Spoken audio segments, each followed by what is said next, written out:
Revenons au discours de politique générale de Michel Barnier avec ce volet sur l'écologie. C'est de la double exigence annoncée par le Premier ministre.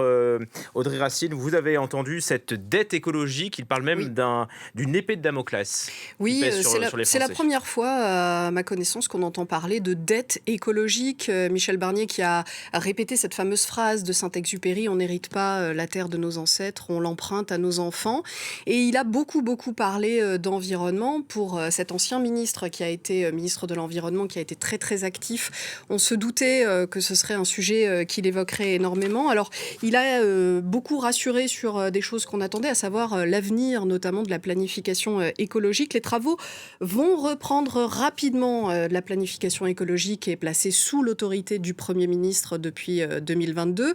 Donc Michel Barnier ne compte pas abandonner cette planification qui avait été interrompue par la dissolution.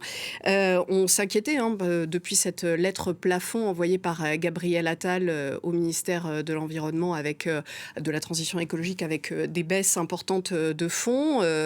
Après, on a entendu aussi un Michel Barnier parler de renforcement des circuits de recyclage, d'encouragement à l'innovation, pour les biocarburants de l'aviation, donc tout ce qui est un peu des fausses solutions. Ce n'est pas dans son ADN politique à Michel Barnier de parler de décroissance, mais il va falloir de la sobriété.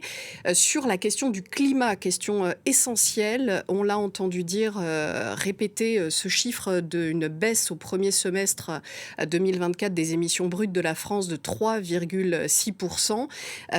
Il l'a dit, les efforts payent. Alors ça, c'est un peu un leurre parce qu'on en avait parlé la semaine dernière. C'est beaucoup trop peu par rapport à notre trajectoire. Donc ça, il va falloir accélérer. Il a évidemment misé sur le nucléaire. Il a parlé des éoliennes, on le savait, très opposé aux éoliennes en mer.